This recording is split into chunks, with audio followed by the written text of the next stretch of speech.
আপনি কি আপনার মন মতো কিছু পেতে চান? আপনি কি আপনার ড্রিম জব পেতে চান? আপনি কি আপনার স্বপ্নের মানুষটিকে পেতে চান? তাহলে আজকের এই দোয়া কবুলের গল্পটি শুনুন। এই দোয়া কবুলের গল্পটি ঠিক তেমন একটি দোয়া কবুলের গল্প। গল্পটি শোনার পরে আপনি অবাক হয়ে যাবেন যে আল্লাহ সুবহানাহু ওয়া তাআলা মানুষের মন মতো জিনিস দিয়ে দেন। আপনি যেটা চাইছেন, যেভাবে চাইছেন, আল্লাহ সুবহানাহু ওয়া তাআলা আপনাকে সেটাই দিবেন, সেভাবেই দিবেন, যদি আপনি সঠিকভাবে দোয়াটি করতে পারেন। তো চলুন দোয়া কবুলের গল্পটি আমরা শুনে আসি।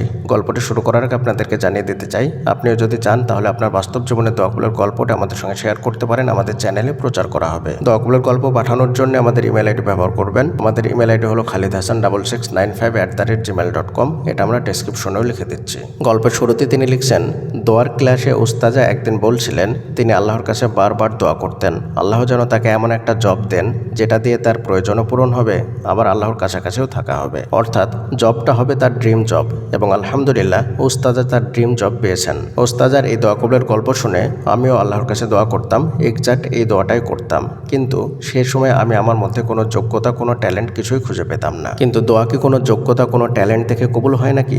সেটা তো কখনোই না।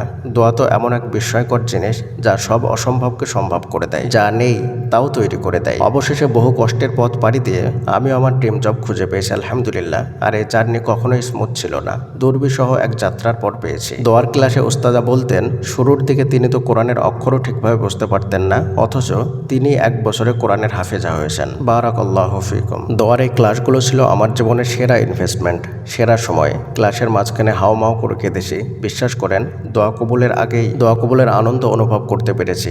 আমি কি বলে বোঝাবো জানি না। প্রিয়দিনী ভাই এবং বোনেরা, সত্যি দোয়া তো কোনো ট্যালেন্ট, কোনো যোগ্যতা দেখে কবুল হয় না। দোয়া এমনভাবে কবুল হয়, যদি আপনার কোনো কিছুর কমতি থাকে তাহলে আল্লাহ তাআলা সেটাও পূরণ করে দেন। দোয়া এমন এক জিনিস, আল্লাহ সুবহানাহু ওয়া তাআলা আপনাকে সেটাও দিয়ে দেন যেগুলো আপনার মধ্যে নেই, সেটাও দিয়ে দেবেন। তাই দোয়া করার সময় কখনোই মনকে ছোট করবেন না, কখনোই ছোট অন্তর নিয়ে দোয়া করবেন না। মনে রাখবেন আল্লাহ তাআলার নিকটে কোনো কিছু অসম্ভব নয়, তাই আল্লাহ তাআলার কাছে সবসময় বড় কিছু চাইবেন। আপনি যদি সত্যি আল্লাহ তাআলার প্রতি ভরসা এবং নিষ্ঠার সহিত দোয়া করতে পারেন, তাহলে অবশ্যই আল্লাহ তাআলা আপনার দোয়া কবুল করবেন। দোয়া কবুলিয়াতের দৃঢ় বিশ্বাস এবং ইয়াকিন নিয়ে আল্লাহ তাআলার নিকটে দোয়া করবেন, ইনশাআল্লাহ আল্লাহ তাআলা আপনার হাতকে কখনোই খালি ফিরিয়ে দেবেন না। পরিশেষে আল্লাহ তাআলার নিকটে দোয়া করি, আল্লাহ তাআলা যেন আমাদের সকলের মনের আশাগুলোকে পূরণ করে দেন। আমিন। আসসালামু আলাইকুম ওয়া রাহমাতুল্লাহি ওয়া বারাকাতুহু।